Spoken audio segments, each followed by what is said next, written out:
The Voyagers, of course, revolutionized the views of the giant planets. Before the Hubble Space Telescope, there were no real telescopes in space that could give us any clear images. You get these blurry telescope images from the ground.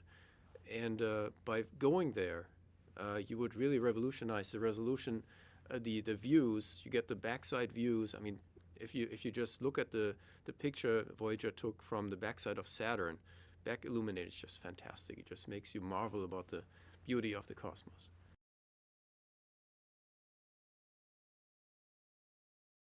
If you don't go to a planet, you will not really know anything about its magnetic field. And just going there and measuring the magnetic field at the spacecraft, it gives you the information of how the magnetic field inside the planet is oriented, how strong it is, and what the processes are that go on inside this large bubble that is called a magnetosphere.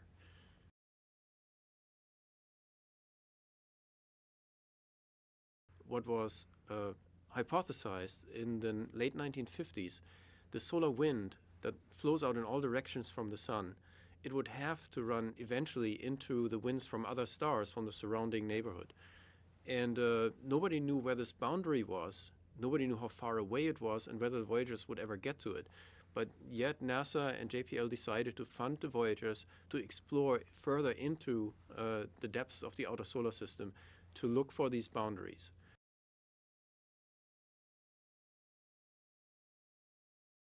So beyond the scientific value of what Voyager finds in interstellar space, it is also a boundary to be crossed by humanity itself. Did we ever think that we could leave the solar system, or at least the plasma, the magnetic field of the sun? At the time when Voyager was built, I think that was not really in the cards, but this incredible team has just made it happen to make these probes that were designed for maybe a lifetime of 5 years, to make them survive 40 years and enter this medium that we never thought we would ever encounter.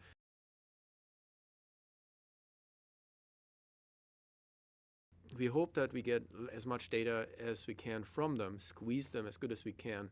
But even after that, they're still our cultural messengers because they have golden records on them that have preserved images, sounds, and other information about Earth that was around in the 1970s.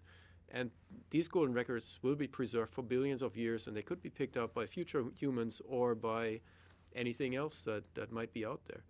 And since recently extrasolar planets made us less lonely in the universe than we previously thought, maybe that chance has increased.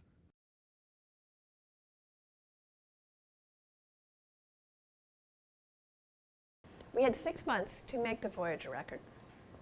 And it was absolutely a work of love and a sense of a kind of sacred undertaking, because we knew that we were conferring something close to immortality. It was kind of, to us, a Noah's Ark of human culture.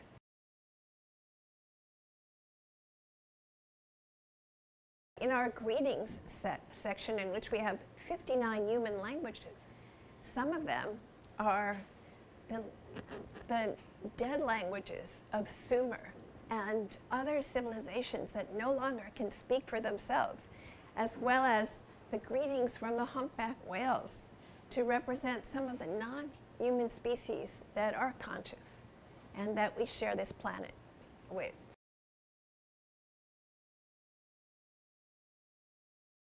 This was a spacecraft that was supposed to function for something like 12 years. Here we are 40 years later, and we're still in touch. And look at the discoveries that both Voyagers have given us.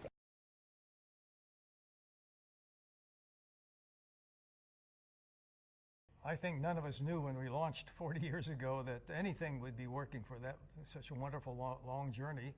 We had hoped that we could reach interstellar space, and actually that one spacecraft has already reached interstellar space in that 40 years.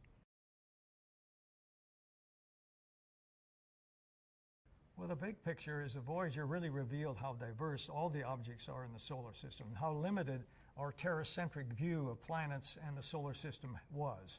Every time we turned around, we discovered something quite different than we expected, often found things we hadn't even known were there to be discovered. So time after time, Voyager has revealed really the complexity and diversity of the bodies of our own solar system. And of course, today we now know there are many other solar systems around other stars, which are all different than our solar system.